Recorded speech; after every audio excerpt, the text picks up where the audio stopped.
होंगे दुनिया के पास आवाज से तेज चलने वाले हवाई जहाज, मछलियों से तेज तैरने वाली पनडुब्बियां, चांद तक पहुंच जाने वाले रॉकेट।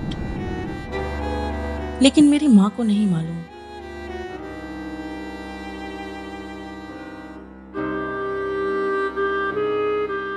मुझे कोख में लिए पैदल निकल पड़ी घर के लिए। मौत को हराने की तरकीबें खोजते आपके अनगिनत अस्पताल हम दोनों खोजते रहे। दर्द उठा तो मां बैठ गई सड़क किनारे, आपकी तमाम खोजों आविष्कारों से दूर। वही सड़क किनारे मां ने मुझे पहली दफे हथेलियों पर उठाया। मुझे गोद में लेकर मां फिर से चल पड़ी। वो जानती है रुके रहने पर भी कोई नहीं आएगा। मैं ईश्वर को चिट्ठी लिख रहा हूं। तुम्हारी दुनिया वैसी नहीं जैसा तुम बताते थे। नींद और होश की सरहद पर सपनों की तस्करी करती मेरी मां अकेली नहीं है। और भी माएं हैं जिनकी चप्पलें घिस गईं, पैरों में छाले पड़ गए, लेकिन वो अपने बच्चों के साथ लौट रही हैं घर। मुंबई से विदर्भ, हैदराबाद से ओडिशा, दिल्ली से बनारस, सड़कें हैं कि खत्म होने का नाम ही नहीं लेती।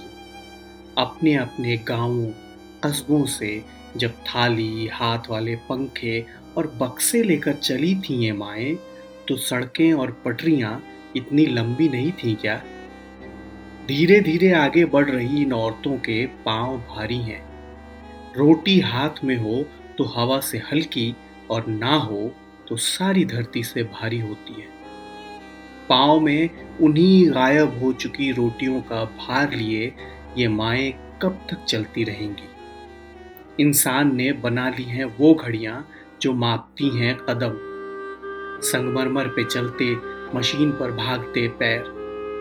इन औरतों के हाथ में बांध कर तो देखो, रो पड़ेंगी वो घड़ियां। पंखा अपनी उम्र भर चलता है, लेकिन पहुंचता कहाँ है? कहीं नहीं। बस यूं समझ लीजिए कि सरकार बहादुर के सिर पर बंधा पंखा हैं ये मजदूर औरतें। उम्र भर चलें तो भी कहाँ पहुंचेंगी? कहीं नहीं। अगर आप भी तस्वीर सीरीज से जुड़ना चाहते हैं तो tasveer.lallantop@gmail.com पर अपनी हाईरिस तस्वीरें भेजें।